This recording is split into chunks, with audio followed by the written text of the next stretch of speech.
तो भाई कैसे चल रही है एग्जाम की प्रिपरेशन। आज हम जिस सब्जेक्ट के बारे में बात करने वाले हैं ना, उसका नाम सुनते ही मेरे को नींद आने लग जाती थी। और आज तक मैं आपको बताता हूँ, मैं मेरे क्लास 9th के अंदर बताऊँ उसके अंदर कितना स्कोर किया था। उसके अंदर बस पासिंग मार्क्स थे मेरे 45 मार्क्स थे बस। और पता है 10th के अंदर मेरा कितना स्कोर था उसी सब्जेक्ट के अंदर? उस सब्जेक्ट के अंदर मेरा स्कोर था 95+। अब ये चमत्कार हुआ कैसे? अब जो सब्जेक्ट मेरे को देखना ही अच्छा नहीं लगता, जिसको कि मैं पढ़ना नहीं चाहता, मेरे को बिल्कुल भी अच्छी नहीं लगती एसएसटी ना, मेरे को पता नहीं अब कैसे याद हुआ, क्या किया, वो सब मैं आपको बताऊंगा। लेकिन आज बता देता हूं कि आज हम लोग इसी तरीके से करने वाले। अगर आप भी एक ऐसे स्टूडेंट हो जिसको कि एसएसटी को देख करके डर लगता है मेरे जैसे, तो आज का ये पेपर आप सभी के लिए बहुत ही ज्यादा हेल्पफुल होने वाला है, क्योंकि आज हम लोग करने वाले हैं सोशल साइंस का one of the most important paper. अब जैसे मैं बोलता हूं ना कि इस पेपर में से क्वेश्चंस आएंगे, तो बच्चे क्या करते कि एग्जैक्टली उसको रट जाते। लेकिन मैं हर बार एक बात बोलता हूं कि क्वेश्चंस तो इसी में से आएंगे, लेकिन अब देखो टीचर इतना ज्यादा बेवकूफ है नहीं। अब जो टॉपिक मैंने बताया ना, उनमें से क्वेश्चंस आने की ज्यादा प्रोबेबिलिटी होती है। अब जैसे कि मैंने साइंस के पेपर के अंदर बताया था कि किसी की लाइट चैप्टर है, किसी की इलेक्ट्रिसिटी है। अब इलेक्ट्रिसिटी के अंदर कंफर्म है कि न्यूमेरिकल्स जो आने वाले हैं वो आने वाले सीरीज और रेजिस्टेंस के ऊपर आने वाले, और एक न्यूमेरिकल बेस्ड आएगा। तो वहां से क्वेश्चन आता है। बच्चे क्या करते हैं कि एग्जैक्टली पूरे नंबर के साथ में रट के जाते हैं। वैसा तो होगा नहीं ना,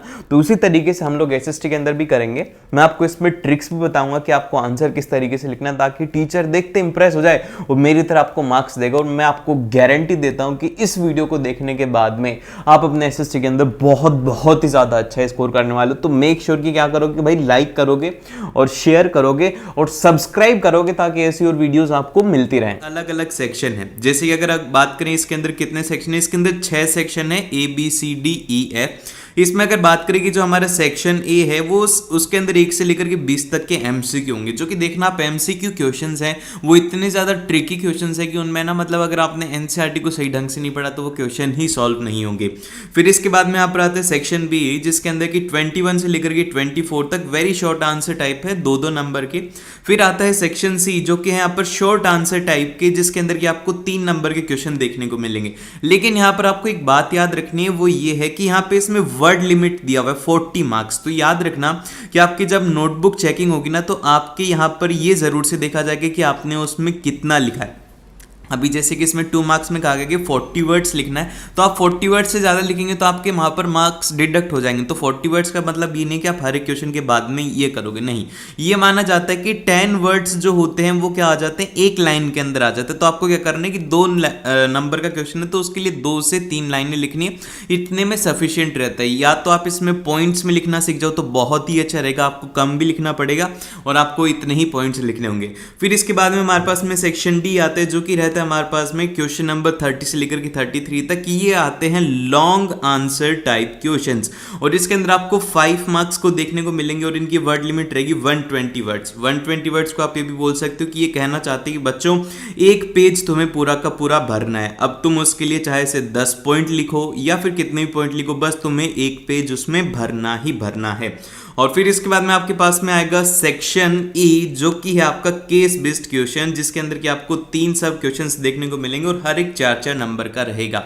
और फिर इसके बाद में लास्ट में आता है आपका सेक्शन एफ, जो कि क्या रहेगा, वो रहेगा मैप बेस्ड क्वेश्चन रहेगा। 37 क्वेश्चन है जो कि मैप बेस्ड रहेगा, ये 5 नंबर का होगा। और इसके अंदर जो 37A वाला पार्ट है वो रहेगा हिस्ट्री से 2 नंबर का, और 37B वाला जो पार्ट है वो रहेगा ज्योग्राफी से 3 नंबर का। ये पूरा पेपर का पैटर्न है। ओवरऑल पैटर्न देखने में काफी ज्यादा आसान लग रहा है, लेकिन जो सीबीएसई ने सैंपल पेपर दिया है उसको देख करके ऐसा लग रहा है कि यार मतलब पेपर टफ है। अब मैं आपको बोलोगे कि भैया आप डरा रहे हो, देखो मैं झूठ नहीं बोल रहा। मैं अभी कहूं कि आपका पेपर आसान है, आप बहुत ही सही ढंग से मतलब लाइटली पढ़ो तो आपसे पेपर क्लियर हो जाएगा। तो वो आपके एक तरीके से मैं फ्यूचर के साथ में कह रहा हूँ, और मैं नहीं चाहता कि किसी भी बच्चे के साथ में ऐसा हो। तो आप लोग अपनी प्रिपरेशन अभी से ऐसे करिए कि आप साथ में एनसीईआरटी को पढ़ते हुए चलें, ठीक है। अब हम इसके सॉल्व करते। सबसे फर्स्ट आएगा हमारे पास में सेक्शन ए, जिसके अंदर की एमसीक्यू रहेंगे 20 एमसीक्यू हैं, सभी 1-1 नंबर के। और यहाँ पे बात याद रखना है कि आपको एग्जाम के अंदर बस ऑप्शन लिख के आना होगा कि फर्स्ट वाले का आंसर ए है, तो आपको एज इट इज ए ही लिख के आना है, उसका एक्सप्लेनेशन वगैरह देने की कोई भी जरूरत नहीं है। तो अब हम सॉल्व करते हैं। अब क्वेश्चन नंबर फर्स्ट के अंदर कहा गया कि what help in the colonisation of Asian and African countries identify the correct statement from the following option. तो अब कौन से वाला यहाँ पर रहेगा? तो देखो सबसे पहले अगर बात करूँ तो ये क्वेश्चन कहाँ से, ये क्वेश्चन है आपके पास में मेकिंग ऑफ ग्लोबल वर्ल्ड वाले चैप्टर्स हैं। इसके अंदर बात करी गई है कि यहाँ पे जैसे कि वो टेक्नोलॉजी, जो टेक्नोलॉजी उस टाइम पर डेवलप होती थी, फिर वो चाहे से रेलवेज की हो, फिर वो रेफ्रिजरेशन की टेक्नोलॉजी हो, चाहे से इंफ्रास्ट्रक्चर की, वो जितनी भी टेक्नोलॉजी थी उसका एक डार्क साइड था। अब वो डार्क साइड क्या था? वो डार्क साइड था colonisation of African and Asian countries. तो यहीं पर इसमें लिखा गया है। तो इसका जो करेक्ट ऑप्शन रहेगा वो रहेगा technology investment and improvement in transportation. ये एकदम से सी वाला ऑप्शन इसके लिए करेक्ट रहेगा। फिर इसके बाद में नेक्स्ट क्वेश्चन आता है कि which of the following newspaper was started by बाल गंगाधर तिलक। अब देखो ये जो नाम है ये बहुत सारे बच्चों को पता ही नहीं है और ये भी नहीं पता होगा कि कहाँ से क्वेश्चन है। तो ये जो क्वेश्चन आया है ये क्वेश्चन आपको देखने को मिलेगा प्रिंट कल्चर वाला जो चैप्टर है उसमें लास्ट पैराग्राफ। अभी देखो खोल के लास्ट पैरा के अंदर आपको लास्ट के अंदर ही ये मिल जाएगा, ठीक है। वहां पर ये लाइन लिखी हुई है कि इन्होंने एक फेमस न्यूज़पेपर के स्टार्ट करा था, उस न्यूज़पेपर का नाम था वो था केसरी। तो इसका करेक्ट ऑप्शन हो जाएगा यहाँ पर बी ऑप्शन एकदम से करेक्ट है। देन फिर इसके बाद में यहाँ पर देखो अब आता है क्वेश्चन नंबर 3। अब देखो क्वेश्चन नंबर 3 जो है इसके अंदर एक पेंटिंग दी गई है जो कि आपने देखा होगा हिस्ट्री के अंदर बहुत ही सारी पेंटिंग दी हुई है और इसी तरीके से सिविक्स में भी दी हुई है। तो उसी से रिलेटेड अब क्वेश्चन पूछ लिया तो अब मतलब आप कहाँ तक इसको आंसर कर पाओगे। तो मतलब आप ये भी सोच सकते हो कि यार भैया ये पढ़ना ज़रूरी था क्या। तो अब यहाँ पे देखो इसको देख करके ये लगता है कि आपको पढ़नी चाहिए। अब ये नहीं कि आप हर एक पेंटिंग को रटने लग जाओ, हर दिन देखने लग जाओ, नहीं। आपको वो देखना है कि जैसे कि पेंटिंग दी हुई है तो इसके नीचे कुछ लाइनें लिखी होती है कि फिगर नंबर 1.1, अब इसके बारे में कुछ लिखा होता है, वो आपको पढ़ना ज़रूरी है। क्योंकि अगर बाई चांस वो एग्जाम में आता है तो आपको ध्यान में रहेगा कि हाँ यार ये वाली उस चैप्टर में थी और ये इसके रिगार्डिंग पेंटिंग थी और हमें पेंटिंग अच्छे से याद रह जाती है। इसीलिए एक बार पेंटिंग वगैरह भी देख लेना, ठीक है। और सैंपल पेपर का एग्जैक्टली मतलब ये होता है कि आपको ये बता दे कि यार ऐसा सैंपल रहेगा कि मतलब इतना, ये तो छोटा सा ट्रेलर है और पिक्चर तो आपको फाइनल एग्जाम के अंदर दिखाई जाएगी, वहां भी पता लगेगा। और इसके अंदर जो ऐसे क्वेश्चन आते हैं हर साल वैसे ही क्वेश्चन एग्जाम में भी देखने को मिलते हैं। और मेरे को सैंपल पेपर से याद है कि आप लोगों का जो साइंस का सैंपल पेपर है और उसी के साथ में जो मैथ्स का सैंपल पेपर है उसका भी हमने सॉल्यूशन किया, तो वो भी आप इसके बाद में जाकर के देख सकते हो अगर आपने नहीं देखा है तो। अब ये जो पेंटिंग है वो किसने क्रिएट करी थी? तो ये जो पेंटिंग क्रिएट करी गई थी वो थी राजा रवि वर्मा ने। अब बहुत सारे बच्चे क्या करेंगे, अगर पेंटिंग वाला क्वेश्चन आता तो वो बोलते हैं कि भैया हम तो है ना इसका और वाला पार्ट जो कि ये विजुअली इंपेयर्ड कैंडिडेट्स होते हैं उनका आंसर लिख के आ जाते हैं और ऐसे में उनको नंबर भी मिल जाते हैं। तो ये क्या होता है, यहाँ पर एक स्मार्ट प्ले कर देते हैं वो, ठीक है, स्मार्ट तरीके से उसमें खेल लेते हैं। हाँ यहाँ पर आते हैं उसके बाद में ये वाला जो क्वेश्चन ये है कि who among the following was the author of the book Gita Govind. तो गीता गोविंद का ऑथर कौन था? तो भैया गीता गोविंद का जो ऑथर था वो था जयदेव, इसका करेक्ट ऑप्शन रहेगा। उसी के साथ में मैं एक आप लोगों से क्वेश्चन पूछता हूँ कि जो स्वराज हिंद है वो किसने बुक लिखी थी? देखो अब इसका आंसर सभी को आना चाहिए। देखो यार बहुत ही ज़्यादा इंपॉर्टेंट है। अब यहाँ पर तो ये मैंने पूछ लिया है और हो सकता है कि आपके मेन एग्जाम में यही आ जाए। आसान क्वेश्चन है, अब जिसको भी नहीं आता मैं बता देता हूँ। इसका आंसर है महात्मा गांधी जी ने ये बुक लिखी थी, तो ऑथर के नाम भी यहाँ पे इंपॉर्टेंट रहेंगे। देन फिर इसके बाद में यहाँ पर नेक्स्ट आता है कि arrange the following in a chronological order. तो अब ये क्रोनोलॉजिकल ऑर्डर वाले क्वेश्चंस होते हैं, बहुत ही ज़्यादा सिंपल होते हैं। इसका मतलब क्या होता है कि आपको अरेंज करना है कि सबसे पहले ये वाला काम हुआ था, फिर उसके बाद में सेकंड में ये हुआ था, थर्ड में ये हुआ था, तो ये सब काम हुआ था। जब आप प्रिंटिंग कल्चर वाला चैप्टर पढ़ेंगे तो आपको पता लगेगा कि भैया सबसे पहले काम जो हुआ था वो हुआ था कि प्रिंटिंग प्रेस को स्टैब्लिश करा गया था, ठीक है। प्रिंटिंग प्रेस आई थी, फिर प्रिंटिंग प्रेस आने के बाद में क्या हुआ था कि वहाँ पर रीडिंग मैनिया स्टार्ट हुआ था, फिर रिफॉर्मेशन हुआ था। यहाँ से क्या स्टार्ट हुआ था? वो हुआ था रिफॉर्मेशन। रिफॉर्मेशन के बाद में स्टार्ट हुआ था प्रोटेस्ट, और फिर प्रोटेस्ट स्टार्ट होने के बाद में क्या हुआ था? फिर उसके बाद में लास्ट में आया था फ्रेंच रिवॉल्यूशन। तो वही आपको देखना है।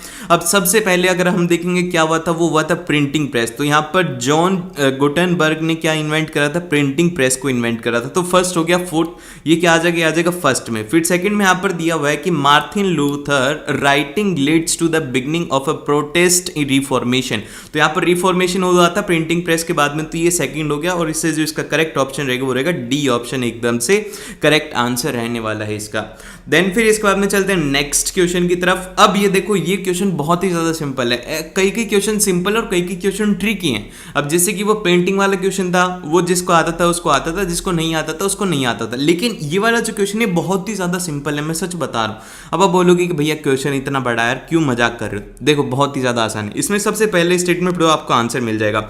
It is the crop which is used for both as food and fodder, मतलब कि जिसको कि खाने की तरह भी काम में लिया जाता है और उसको गाय भैंसों का जो चारा होता है उसको फूडर कहते हैं, तो उनके लिए भी काम में लिया जाता है। तो बस एक ही ऐसी क्रॉप है, वो क्या है? वो है मक्का। मेज होता है उसका इंग्लिश में नाम, तो मेज हो गया। और उसके रिगार्डिंग जितने भी स्टेटमेंट दिए हुए जैसे कि it is an the kharif crop, हाँ एकदम से सही बात है। Which requires the temperature between 21 degree Celsius to 27 degree Celsius, हाँ एकदम से करेक्ट स्टेटमेंट है। फिर थर्ड स्टेटमेंट दिया हुआ है कि it grow as well as in odd alluvial soil, हाँ ये भी सही है। Use of modern inputs can contribute to the increasing production of this crop, हाँ एकदम से करेक्ट स्टेटमेंट है, ये हो सकता है। तो इसका जो करेक्ट आंसर रहेगा हमारे पास में बी ऑप्शन इसके लिए एकदम से करेक्ट रहेगा। मेज इसका आंसर हो गया और आप फर्स्ट देख करके भी इसका आंसर दे सकते थे। देन फिर इसके बाद में हमारे पास में आता है क्वेश्चन नंबर 6, जिसके अंदर की कहा गया कि which of the following description of a forest is not correct.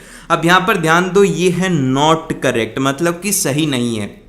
हम बहुत बार क्या होता है एग्जाम के अंदर कि हम ये नहीं पढ़ते, हम क्वेश्चन पढ़ते फिर ऑप्शन पढ़ने लग जाते हैं। जैसे कि हमने पढ़ा reserved forest, reservation of more than half of forest, तो हमें लगेगा कि हाँ ये एकदम से करेक्ट है, तो हम क्या करेंगे ऑप्शन को मार के आ जाएंगे। तो वहां पर हमारी ये सबसे बड़ी भूल होती है। तो जल्दीबाजी में नहीं, जहां पर भी नोट दिखे इस तरीके से आपको अंडरलाइन कर लेना है। तो सबसे पहले अगर बात करें कि यहाँ पर क्या होता है, रिजर्व्ड फॉरेस्ट होता है कि reservation of more than half of forest, एकदम से करेक्ट स्टेटमेंट है ये। फिर सेकंड में आता है कि प्रोटेक्ट फॉरेस्ट, मतलब कि reservation of 1/3 of the forest, हाँ एकदम से करेक्ट है। फिर अनक्लास्ड फॉरेस्ट का मतलब होता है कि reservation of a forest under the government and the private individual, तो ये भी एकदम से करेक्ट है। तो बचा हुआ जो डी वाला स्टेटमेंट है वही इनकरेक्ट होगा कि permanent forest reserved and अनक्लास्ड forest for the production of timber, ये एकदम से फॉल्स स्टेटमेंट है। देन फिर इसके बाद में हमारे पास में आता है क्वेश्चन नंबर 7, जो कि है मैच द फॉलोइंग। तो अब जब मैच द फॉलोइंग है तो आप क्या करोगे, इसके ऑप्शंस मत देखो, ये जो ऑप्शन है इसको एक बार भूल जाओ। हम इसे सॉल्व करने की आपको एक बहुत ही अच्छी टेक्निक बताता हूं। सबसे पहले ऐसे लिख दो ए, बी, सी और डी। अब यहां पर ए के अंदर कहा गया रिन्यूएबल सोर्सेज, मतलब कि जो कि कभी खत्म ही नहीं होंगे। जैसे कि अब आप लोग बताना कि जो वाटर है क्या वो रिन्यूएबल रिसोर्सेज है या फिर नहीं, येस और नो के अंदर इसका आंसर दो, जल्दी से फास्टली इसका आंसर दो। तो देखो बहुत सारे बच्चों ने बोला होगा कि वाटर रिन्यूएबल रिसोर्स है क्योंकि वो कभी खत्म नहीं होता, बार बार बनता रहता है। तो रिन्यूएबल रिसोर्सेज के अंदर वो आएंगे और नॉन रिन्यूएबल रिसोर्सेज के अंदर वो आएंगे जो कि खत्म हो सकते हैं। अब जैसे कि फ्यूल है, फ्यूल खत्म हो सकता है, मिनरल्स खत्म हो सकते हैं। तो इसका जो फोर्थ वाले का करेक्ट ऑप्शन रहेगा वो रहेगा फोर्थ ऑप्शन, इसका एकदम से करेक्ट है। अब इसके बाद में यहाँ पर सी ऑप्शन आता है नेशनल रिसोर्सेज, मतलब कि हमारे देश की संपत्ति क्या, हमारे देश की संपत्ति भैया रोड हो गया, कैनाल हो गई, रेलवे हो गई, एयरपोर्ट हो गई, ये सब क्या है, ये है हमारी देश की संपत्ति। तो ये हो गया इसका थर्ड ऑप्शन, सी वाले का करेक्ट हो गया। और फिर इसके बाद में इंटरनेशनल रिसोर्सेज, इंटरनेशनल रिसोर्सेज का मतलब ये कि जो इकोनॉमिकली बाहर होता है, जैसे कि ओशन। अब ओशन के ऊपर ऐसा तो है नहीं कि भैया ये जो ओशन है ये टाटा जी का है, ये ओशन रिलायंस का है, ऐसा नहीं होता। वो किसको बिलोंग करते हैं, वो करते हैं इंटरनेशनल रिसोर्सेज को, ये ओशियनिक रिसोर्सेज होते हैं, ठीक है। तो ये हो गया यहाँ पर फोर्थ इसका करेक्ट ऑप्शन हो गया। और फिर ए वाले का हमारे पास में जो कि था कि वापस से रिस्टोर हो सकते, तो ये फर्स्ट वाला ऑप्शन इसका करेक्ट हो गया। तो अब इसके अंदर सही ऑप्शन आपको मिल जाएगा। कौन से वाला है आप लोग बताओ कि एबीसीडी में से कौन से वाला आंसर करेक्ट रहेगा 7th वाले के लिए। फास्टली इसका आंसर कमेंट सेक्शन में बताओ भैया। देखो मैंने इतना सॉल्व कर दिया तो अब इतना तो आंसर बता ही सकते हो। फिर इसके बाद में हमारे पास में आता है अगला क्वेश्चन, क्वेश्चन नंबर 8। अब क्वेश्चन नंबर 8 के अंदर कहा गया है कि consider the following statement regarding the power sharing arrangement in Belgium. देखो यहां पर बात करिए Belgium and identify the incorrect, आपको इनकरेक्ट निकालना है वन फ्रॉम द फॉलोइंग। तो देखो अब सबसे पहले ये जो क्वेश्चन है ये है एक तरीके से थोड़ा डिफिकल्ट क्वेश्चन इसे बोल सकते हैं, काफी मतलब एक तरीके से हार्ड साइड में क्वेश्चन आ गया। तो देखो सबसे फर्स्ट इसके अंदर ऑप्शन दिया गया कि equal number of the members from the Dutch and French community community in the central government. हाँ, ये एकदम से करेक्ट बात थी। उस टाइम पर ये जब पावर शेयरिंग स्टेटमेंट हो रहा था तो ये स्टेटमेंट वहां पे दिया गया था। फिर सेकंड आता है कि separate government for the Brussels with the equal representation of communities. हाँ, ये एकदम से करेक्ट है। फिर इसका में सी ऑप्शन है कि the state government to be subordinate to the central government. तो क्या भैया यहां पर ये बात थी? नहीं, ये सेंट्रल गवर्नमेंट मतलब एक तरीके से जब ये पावर शेयरिंग हो रही थी तो यही जो सिस्टम था इसको ही हटाया गया था, ये नहीं था। उसके पास में इतनी पावर नहीं थी, इसी को ही हटा दिया गया था कि जो सब मतलब स्टेट गवर्नमेंट है वो सब कोऑर्डिनेट नहीं होगी सेंट्रल गवर्नमेंट को। इसका ऑप्शन तो हो गया सी ऑप्शन एकदम से करेक्ट है। लेकिन अगर बात करें डी ऑप्शन की जो कि है community government elected by the peoples belonging to the one language community, मतलब कि क्या ये बात कहां तक सही है? तो देखो ये बात 100% सही है। अब इसी से रिलेटेड आपको कुछ अलग चीजें याद रखनी, जैसे कि कम्युनिटी की अगर बात करें, कम्युनिटी गवर्नमेंट किस किस में फॉर्म हुई थी? ये हुई थी लैंग्वेज के बेसिस के ऊपर, कि अलग अलग लैंग्वेज तो उसके बेसिस पर। तो यहां पर तीन गवर्नमेंट बनी थी। एक तो बनी थी डच की, जो कि डच स्पीक करते थे उनकी, फिर एक बनी थी फ्रेंच की, और एक बनी थी यहां पर जर्मन की। तो तीन कम्युनिटी बनी थी, तीन एक तरीके से कम्युनिटी गवर्नमेंट बनी थी। तो ये एकदम से करेक्ट स्टेटमेंट था। आपको ये भी यहां पर एक क्वेश्चन तैयार हो गया कि कितनी कम्युनिटी गवर्नमेंट थी, तो आपको याद हो गया कि डच हो गया, फ्रेंच हो गया और जर्मन हो गया। देन फिर इसके बाद में हमारे पास में नेक्स्ट क्वेश्चन आता है, क्वेश्चन नंबर 9, जिसके अंदर की कहा गया कि which one of the following subject come under the legislation of a central and state in India. तो मतलब कौन सी चीज है जो कि सेंट्रल और स्टेट के लेजिस्लेशन में आती है इंडिया में? तो भैया वो है फॉरेस्ट आता है, बैंकिंग आता है, फिर ट्रेड आता है। इनमें से कोई सा भी नहीं आता, ना फॉरेस्ट आता, ना बैंकिंग आता, ना ट्रेड आता, सिर्फ और सिर्फ एक आता है, वो आता है एजुकेशन, मतलब शिक्षा। और फिर इसके बाद में हमारे पास में आता है क्वेश्चन नंबर 10, जिसके अंदर क्या है, which of the following statement is true regarding the feminist movement.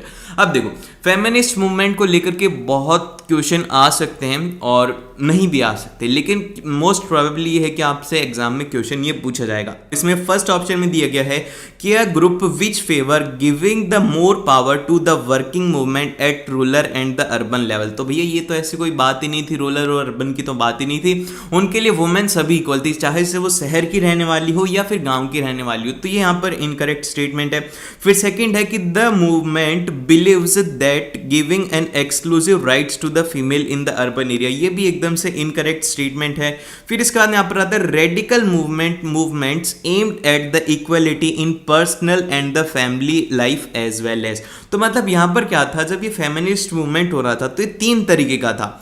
First movement था वो था लिबरल, ठीक है, एक था लिबरल, और फिर उसके बाद में सेकंड जो था वो था आपके पास में कंजर्वेटिव, और फिर उसके बाद में थर्ड जो था वो था आपके पास में आप ये बोल सकते हो रेडिकल, ठीक है। रेडिकल के अंदर ये था, रेडिकल मूवमेंट जो था इसमें ये था कि उनको दोनों में इंटरफेरेंस मिलना चाहिए। एक तो एक तरीके से आप बोल सकते हो कि जो प्राइवेट लाइफ है उसमें भी, और एज वेल एज जो है उनकी मतलब एक तरीके से बाहर भी और प्राइवेट लाइफ में दोनों के अंदर उनको डिसीजन मेकिंग होना चाहिए। तो यही यहां पर सी ऑप्शन इसका एकदम से करेक्ट आंसर रहेगा।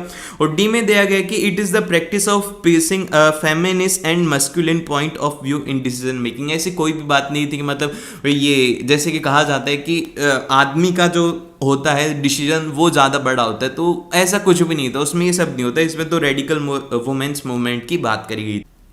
अब इसके बाद में फिर से एक मैच द फॉलोइंग क्वेश्चन आएगा, जिसके अंदर कि आपको अब इसमें से बताना है कि कौन सा करेक्टली मैच है। आपको मैचिंग नहीं करनी, मैचिंग उन्होंने करके दी है, और ये बताने कि इनमें से सही कौन सा है। तो देखो, इनमें जो बात करी गई है वो करी गई है एक तो एनडीए की, ठीक है। एनडीए को कौन लीड करता है? वो करता है बीजेपी, ठीक है, आपको ये याद होना चाहिए, जो कि अभी रूलिंग पार्टी भी है।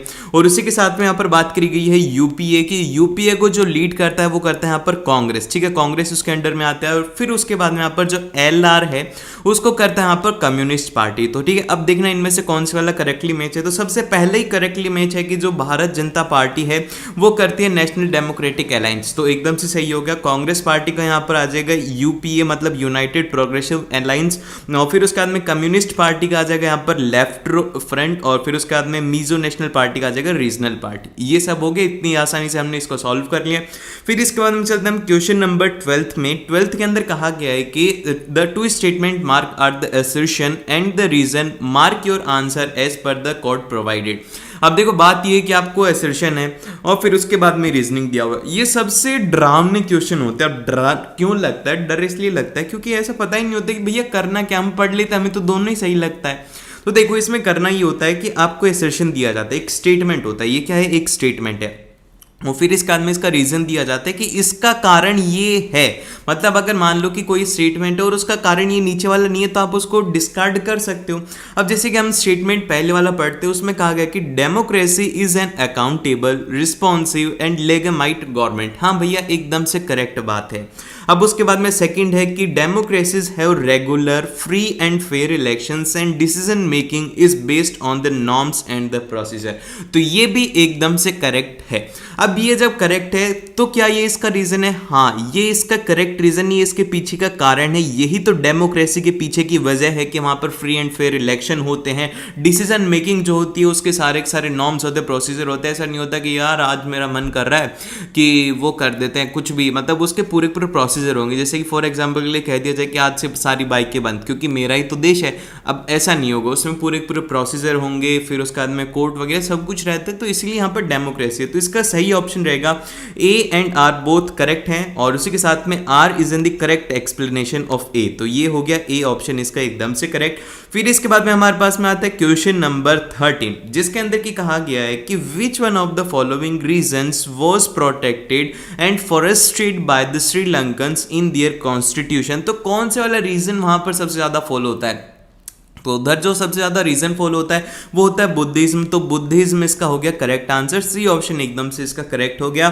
फिर इसके बाद में चलते हैं हम क्वेश्चन नंबर 11 में। 11th क्वेश्चन है थोड़ा ट्रिकी क्वेश्चन। अब मैं जो बात कर रहा था कि सिर्फ और सिर्फ नोट्स वगैरह पढ़ने से पेपर सॉल्व नहीं होगा, उसका एक और एग्जाम्पल ये हो गया क्वेश्चन नंबर 14। इसके अंदर कहा गया कि read the given data and find out the childrens of which state has attend the maximum elementary school education.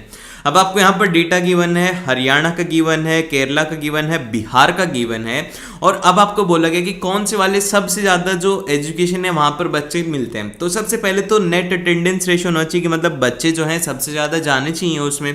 तो अब सबसे ज्यादा कहां पर जा रहे हैं? देखो हरियाणा के अंदर 61 है और उससे कम बिहार में, और सबसे ज्यादा कहां पर है वो है केरल में। ठीक है, केरल हो गया यहाँ पे सिलेक्ट। फिर इसके बाद में लिटरेसी रेट कितनी है केरल में? वो है 94। मतलब कि 100 में से 94 जो लोग हैं वो एजुकेटेड हैं। बस 6 लोग हैं जो कि हो सकता है कि जिनकी उम्र ज्यादा होगी क्योंकि वो उस टाइम पर स्कूल नहीं जा पाए, वो हैं अनएजुकेटेड। बाकी अगर आप कभी केरल जाओ तो आप देखोगे कि वहां पे आपको बेसिक से बेसिक अगर काम भी करना हो तो आप उसको इंग्लिश में बोल सकते हो। जैसे कि हमारे यहाँ पर ठेले वाले होते हैं, हमें उन्हें हिंदी में बोलना होता है, लेकिन आप वहां पर ठेले वाले हैं उनसे आप इंग्लिश में बोल सकते हो। बस कंडक्टर उसको आप इंग्लिश में बोलेंगे तो आप देखोगे कि हाँ यार उनको सब इंग्लिश समझ में भी आते हैं और वो बोलते भी हैं। ये लिटरेसी लेवल है केरल में। और फिर इसका करेक्ट आंसर हो जाएगा हमारे पास में केरल ऑप्शन इसका एकदम से करेक्ट है क्योंकि सबसे ज्यादा लिटरेसी यहां पर ही पाई जाती है। और फिर इसके बाद में चलते हैं हम नेक्स्ट क्वेश्चन की तरफ, जो कि आता है क्वेश्चन नंबर 15, जिसके अंदर की कहा गया है कि read the following data and the appropriate option from the following. और आपको एक सही ऑप्शन सिलेक्ट करना है। ऑप्शन क्या है, क्वेश्चन क्या है? क्वेश्चन ये है कि how much percentage of girls are not attending school. Again tricky question, again इसमें थोड़ा सा दिमाग लगाना होगा। जहां पर दिमाग लगाने की बात होती है हमारे वहां पर दिमाग ही बंद हो जाता है। एग्जाम में यही तो होता है, जहां पर हमें दिमाग लगाना होता है वहां पर हमारा दिमाग ही नहीं लगता, और जहां पर नहीं लगाना होता वहां पर हम ज्यादा लगा देते हैं। तो अब देखो क्वेश्चन क्या है। क्वेश्चन के अंदर आपको गिवन है कि कैटेगरी गिवन है और मेल और फीमेल का रेशियो मतलब परसेंटेज गिवन है कि literacy rate for the rural population, मतलब कि गांवों के अंदर क्या है, मेल है 76%, फीमेल से 54%। मतलब कि वहां पर ज्यादा स्कूल वगैरह में गांव में आप भी देखते हो कि ज्यादा नहीं जाते लोग, वो ध्यान ही नहीं देते स्कूल पर। उनको लगता है कि यार क्या करेंगे पढ़ाई, इतनी मेहनत कौन करेगा। फिर इसका यहाँ पर आता है literacy rate for the rural children's in the age group of 10 to 14, और यहाँ पर बात करी गई है रूरल चिल्ड्रन की ही। और यहाँ पर जैसे कि मेल का जो परसेंटेज है वो है 90% और फीमेल का जो परसेंटेज है वो है 87%। तो अब देखो, अब आपको यहाँ पर एज्यूम करना है कि जो टोटल है, टोटल कितने हैं, मतलब बॉयज और गर्ल्स कितने हैं, वो है 100%। ठीक है, 100% है और उनमें से क्या है 87% क्या है वो है गर्ल्स। ठीक है, 87% हो गई गर्ल्स जो कि क्या जाती हैं, स्कूल जाती हैं। ठीक है, अब उसके बाद में इनमें से यहाँ पर दिया हुआ है कि percentage of rural childrens that attending school. तो कितने कितनी अटेंड करती हैं उस स्कूल, वो करती हैं 82% क्या करती हैं, अटेंड करते हैं। तो मतलब यही तो एक तरीके से एजुकेट हुई। तो यहाँ पर टोटल परसेंटेज नॉट अटेंडिंग कितना आ जाएगा, वो आ जाएगा 18% आ जाएगा। 100 मान लेते कि टोटल गर्ल्स की पॉपुलेशन है उसमें से 82 अटेंड कर रही है, तो 18% आ गया इसका करेक्ट ऑप्शन। तो डी वाला ऑप्शन इसके लिए हो गया एकदम से सही आंसर। इसी बात के ऊपर तालियां हो जाए, इतना हमने ट्रिकी क्वेश्चन सॉल्व कर लिया। फिर इसके बाद में हमारे पास में आता है क्वेश्चन नंबर 16। अब 16 के अंदर कहा गया है कि find the odd one out of the following. अब इनमें से आपको ओड वन आउट निकालना है, तो कौन सा होगा ओड। तो सबसे पहले के अंदर दिया गया है टूरिस्ट गाइड हो गया, बार्बर हो गया, टेलर हो गया, पोर्टर हो गया। तो मतलब यहाँ पर आपको दिया हुआ है कि इनका ऑक्यूपेशन है कि टूरिस्ट क्या करता है कि घुमाता है लोगों को और बेवकूफ बनाता है, और बार्बर क्या करता है, बाल काटता है, टेलर क्या करता है, पैंट बनाता है जो कि आजकल पतली पैंट चल रही है, और पोर्टर क्या करता है, घड़ा बनाता है। ठीक है, इनमें से सबसे अच्छा काम तो यही करता है, और बाकी के तो अपने अपने हिसाब से करवाते। कई की बालों की कटिंग मैंने एक बार देखा था, मैं देखता भी हूँ कि 10th वाले जो बच्चे होते हैं ना, उनकी इतनी खतरनाक कटिंग होती है, एकदम से छपरी स्टाइल जो होती है ना, बीच में से बाल कटवा लेंगे, इधर से कटवा लेंगे और ऐसे रहेंगे। तो वो जो छपरी कटिंग है वो बार्बर से करवाते हैं। तो ठीक है, अब मेरा समझाने का मतलब ये है, इनका नाम याद रह जाए तो ये जो सेक्टर है यहाँ पर जो इनकी ऑक्यूपेशन है ये रहती है यहाँ पे किसके लिए, ये रहती है टर्शरी सेक्टर में। ये याद रखना कि ये जो है ये होता है टर्शरी सेक्टर में। और फिर इसका यहाँ पर बात करिए टीचर की, डॉक्टर की, वेजिटेबल वेंडर हो गया, लॉयर हो गया, तो ये सब भी क्या आते हैं, ये भी टर्शरी सेक्टर के अंदर ही आते हैं।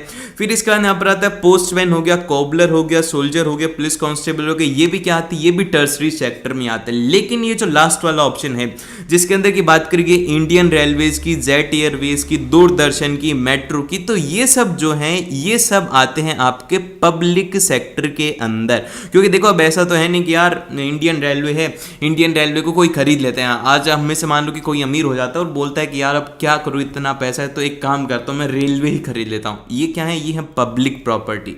तो इसीलिए पब्लिक सेक्टर है। तो इसमें से ओड क्या हो गया, सारे के सारे टर्शियन, लेकिन ये क्या है, ये है पब्लिक में। तो इसका करेक्ट ऑप्शन रह जाएगा आपके पास में डी ऑप्शन। और फिर इसके बाद में हमारे पास में आता है क्वेश्चन नंबर 17। क्वेश्चन नंबर 17 के अंदर कहा गया कि भैया तुम्हें फिल इन द ब्लैंक करना है, इसकी जगह पर बताओ कि क्या आएगा।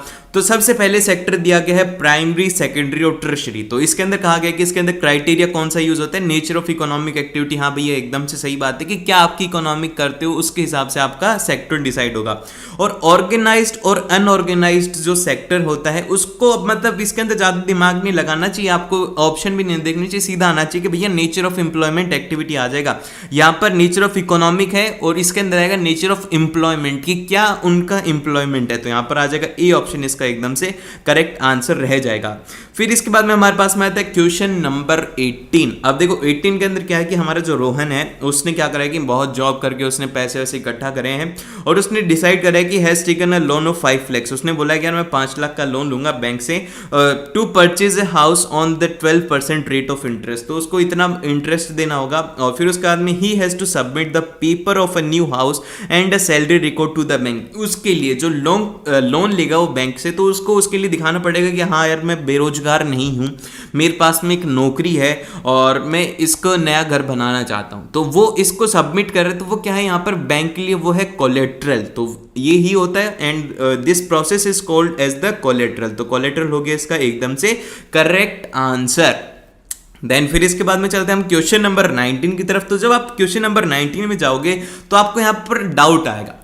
अब जैसे कि यहाँ पर आता है कि which of the following international agencies allow the free trade and work on the mutual trade between the countries. तो अब देखो यहाँ पर जैसी बात करी जा रही है तो बच्चों के दिमाग में आता है कि भैया इंटरनेशनल की बात करी गई है, इंटरनेशनल क्वेश्चन में आ रहा है और इन ऑप्शन में से बस एक में आ रहा है इंटरनेशनल, बी ऑप्शन में एकदम से इंटरनेशनल आ रहा है। तो इसका आंसर रहेगा बी। तो कितने लोग बोलते हैं कि 19th वाले का आंसर रहेगा बी? कमेंट सेक्शन में बताओ कि भैया हमारा मानना है कि 19th वाले का आंसर रहेगा बी।